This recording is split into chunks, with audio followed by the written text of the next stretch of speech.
Hello everyone, welcome to my channel Aizal for Knowledge. Today topic is active voice and passive voice.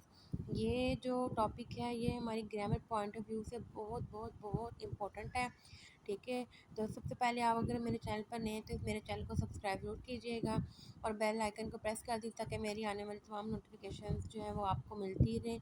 ठीक है, उम्मीद करती हूँ आपको ये वीडियो अच्छी लगेगी। अगर आप इसको बेटर वे में समझना चाहते हैं तो इस वीडियो को लास्ट तक ज़रूर देखिएगा। उम्मीद करती हूँ कि आपको कुछ नया सीखने को मिलेगा। और एक्टिव वॉइस और पैसिव वॉइस को मैं कोशिश करूँगी जितना सिंपल मैं आपको समझा सकूँ, सिंपल वर्ड्स में उतना मैं आपको समझा सकूँ और आप इजीली उसको अंडरस्टैंड कर सकें। हम स्टार्ट करते हैं। एक्टिव एंड पैसिव वॉइस, सबसे पहले तो हमें इनके रूल को समझने से पहले पता होना चाहिए कि एक्टिव और पैसिव वॉइस हम कहते किसे हैं। एक्टिव वॉइस ज़्यादातर जो अपनी कम्युनिकेशन में हम सेंटेंस यूज़ कर रहे होते हैं ना, वो हमारे एक्टिव ही होते हैं। मतलब हम अपनी कम्युनिकेशन जब डायरेक्टली कर रहे होते हैं, किसी को इन्फॉर्मेशन डायरेक्टली हमने एक क्लियर कट वे में देनी होती है ना, तो हम एक्टिव वॉइस यूज़ कर रहे होते हैं। पैसिव वॉइस का इस्तेमाल जो है बहुत ज़्यादा कम होता है हमारी ये इंग्लिश कम्युनिकेशन में, हमारी राइटिंग में, हमारी स्पीकिंग में एक्टिव का इस्तेमाल जो है वो ज़्यादा होता है। ठीक है, तो पैसिव वॉइस जो होता है इसमें जो एक्टिव वॉइस होता है उसमें हमारा जो सब्जेक्ट होता है ना वो हमारा एक्शन परफॉर्म कर रहा होता है, लेकिन जो पैसिव वॉइस है उसमें वही हमारा सब्जेक्ट जो है वो हमारा ऑब्जेक्ट बन जाता है और उस पर एक्शन परफॉर्म किया जा रहा होता है। ये इसमें बेसिक जो है वो डिफरेंस है। अब हम इसका रूल देखते हैं। इससे आपको मैं उम्मीद करती हूँ कि आपको अच्छी तरीके से समझ आ जाएगी। सबसे पहले इसका हम स्ट्रक्चर देखते हैं कि एक्टिव वॉइस और पैसिव वॉइस का स्ट्रक्चर क्या है। ठीक है, सब्जेक्ट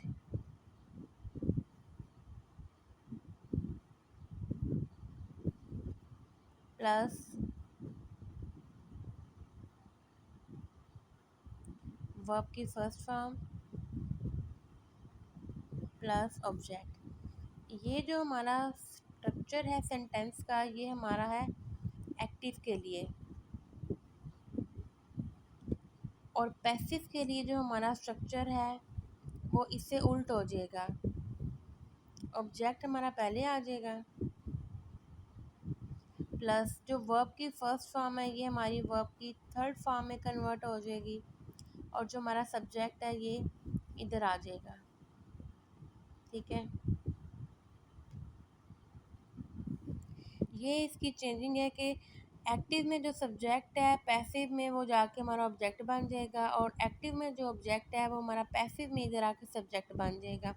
ठीक है, इसमें वर्ब की फर्स्ट फॉर्म को वर्ब की थर्ड फॉर्म में हमने कन्वर्ट कर देना होता है। इसकी एग्जांपल लेते हैं। एक सिंपल सेंटेंस हम लेते हैं जैसे कि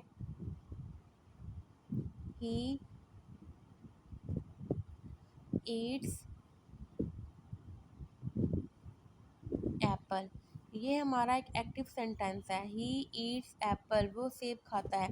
इसमें एक डायरेक्ट कम्युनिकेशन की जा रही है, डायरेक्टली बताया जा रहा है कि वो सेब खाता है। इसमें हमारा जो डूअर है, हमारा सब्जेक्ट है वो ही है। ही ईट्स एप्पल, वो सेब खाता है। इसमें डायरेक्ट कम्युनिकेशन है, एक इन्फॉर्मेशन दी जा रही है, डायरेक्टली दी जा रही है। इसमें क्लियर कट बात है, ही ईट्स एप्पल, वो सेब खाता है। ठीक है, अगर हमने इसी को पैसिव में कन्वर्ट करना है तो हम कैसे करेंगे वो हम देखते हैं। अब जैसे मैंने आपको ऊपर बताया था कि पैसिव में हमारा जो सब्जेक्ट है वो ऑब्जेक्ट बन जाएगा और हमारा ऑब्जेक्ट है वो सब्जेक्ट बन जाएगा। तो इधर हमारा जो एक्टिव में ऑब्जेक्ट है वो है एप्पल, तो एप्पल हमारा स्टार्ट में आ जाएगा, हमारा सब्जेक्ट बन जाएगा एप्पल। अब ये भी आपने याद रखना है कि पैसिव वॉइस जब हमने बनाना है तो इसमें हमने ऑब्जेक्ट को, जब हमने सब्जेक्ट बनाना है तो इसमें हमने साथ इजाफा करना है अपने हेल्पिंग वर्ब का। अब एप्पल है, एक एप्पल की बात की जा रही है, तो हमारा जो सिंगुलर सब्जेक्ट है वो हेल्पिंग वर्ब है वो हमारा क्या लगेगा, इज़ लगेगा। ठीक है, अगर एप्पल्स की बात की जा रही होती तो यहाँ पे आर लगता। अब एक एप्पल की बात की जा रही है तो यहाँ पे हमने इज़ लगाया, एप्पल इज़। जैसा कि मैंने आपको आगे बताया था कि वर्ब की फर्स्ट फॉर्म को हम किस में कन्वर्ट कर रहे हैं, वर्ब की थर्ड फॉर्म में। तो ईट की थर्ड फॉर्म क्या होती है, eaten, EATEN, apple is eaten. इसमें पैसिव वॉइस में हम एक और इजाफा करते हैं कि वर्ब की थर्ड फॉर्म के बाद हमने बाय का इजाफा करना होता है, ये लाजमी करना है। Apple is eaten by. अब ही जो है वो हमारा सब्जेक्ट है एक्टिव में, अब पैसिव में हमने इस सब्जेक्ट को ऑब्जेक्ट बनाना है। अब हम ये तो नहीं लिख सकते एप्पल इज़ ईटन बाय ही, तो इसमें हम ही की ऑब्जेक्टिव फॉर्म यूज़ करेंगे, वो क्या होती है, हिम। हिम को हम यूज़ करेंगे। Apple is eaten by him. Active क्या था हमारा, ही ईट्स एप्पल, इसी का हमने पैसिव बनाया। ऑब्जेक्ट को हमने सब्जेक्ट बना दिया, साथ ही हमने हेल्पिंग वर्ब का इजाफा किया। वर्ब की फर्स्ट फॉर्म को हमने थर्ड फॉर्म में कन्वर्ट किया। वर्ब की थर्ड फॉर्म के बाद बाय का इजाफा लाजमी है।